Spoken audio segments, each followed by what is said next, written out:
today, ipapasyal ko po kayo sa isang pasyalan dito sa Cotabato City. Actually, hindi na po siya parte ng Cotabato, but it's almost, kasi parang halos boundary lang.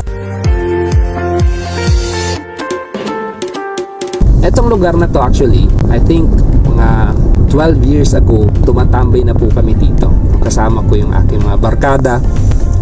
Shout out kila Jam, Kiam, Tong, Rondi, at yung mga nakasama pa namin dito. Noong mga panahon na yun, wala pang tumatambay dito.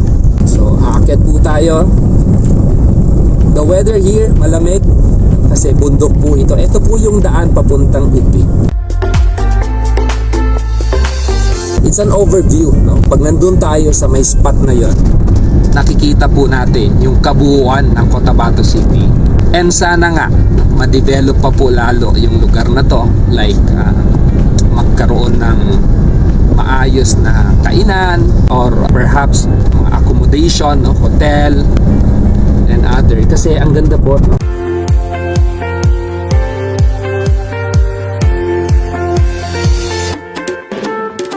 So we are here. Lalabas po tayo, no, para makita po natin yung area dito. Okay. Dito po, no, dito sa pinaka-site, meron pong detachment ng Philippine Army. Dito po yan. Kaya yung mga namamasyal dito, they feel safe kasi nga may mga sundalo na nandito. Okay, so ito po yon. It says I love DOS, no? I love Dato Udin Sinswa. Pag nandun po kayo sa may awang area, nakikita po siya, no? Ganda pong tumambay dito kasi malamig, and as you can see, no, maganda yung view kasi tanaw natin yung buong Cotabato City. Ideal po dito, at least may dala-dalang pagkain, para kahit paano habang tumatambay, nagkukwentuhan, merong mga ninunguya, ano? And usually, no, dito pag ganitong oras maraming tumatambay, but right now konti, no, meron lang tayong I think 3 groups na nakita kasi nga maulan, so baka takot sila pumasyal. Anong pangalan mo? Jambi po. Jambi, si? JPL. JPL, madalas pa kayong tumambay dito? Ba't gusto niyong tumatambay dito? Maganda kasi yung diesel. Tapos? Presko. Presko. Pag namamasyal kayo dito, dalawa lang kayo? Opo. Ano ba kayo? Kasintahan? Hindi, joke lang. Ano kayo, magkapatid? Magkapatid. Parang magkapatid na kami. Para magkapatid. Sama-sama. Best friend. Opo. Ingat kayo dito. Ingat pag-uwi. Hello sir.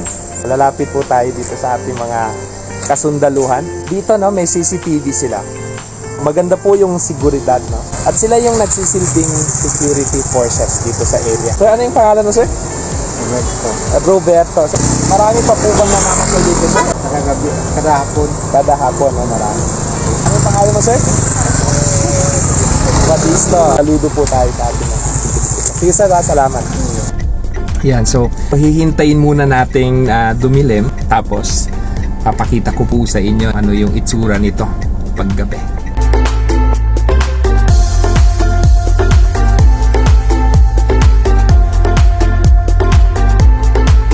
Okay, so eto na po yung itsura paggabi. Ayan. Ayan. Okay. Kahalintulad po ito ng Jack's Ridge, no, sa Davao City.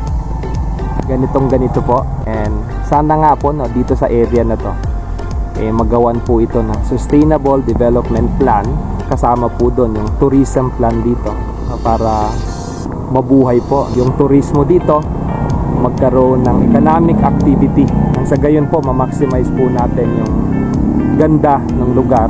Ang hiling lang po natin ay habang nadidevelop tong area na to ay kasabay po nun na napipreserve natin, no, yung environment. Dapat po hindi masira, dapat hindi dumumi.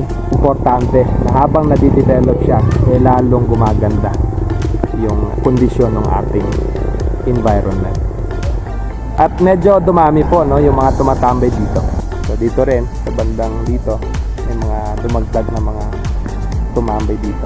At least na ipasyal ko po kayo dito sa mga matagal nang hindi nakaka-uwi ng Cotabato City or Dato Udin Sinswa. At least you have the idea kung ano na yung mga bago dito. Maraming salamat pala dun sa nanood, nag-share, comment at react dun sa mga previous na videos na ginawa ko about areas dito sa Cotabato City and nearby places. And special thanks po sa group page ng Glorious Past of Cotabato for allowing my videos to be posted on the page. At marami po nakakapanood doon at nakakatuwa yung mga comments kasi pag nakikita po nila yung mga pinifeature nating lugar, nag-share sila ng mga memories nila doon sa lugar na yun. And nakakatuwa po yun, that's really motivating and spiritually uplifting. Sa mga hindi pa po nagpa-follow ng ating page, i-follow naman po, paki-like yung ating page para po masundan nyo yung mga videos na ginagawa natin about our beloved city, Cotabato, and of course, doon sa mga areas din nakalapit dito like the Dato Uding Silsot and other areas po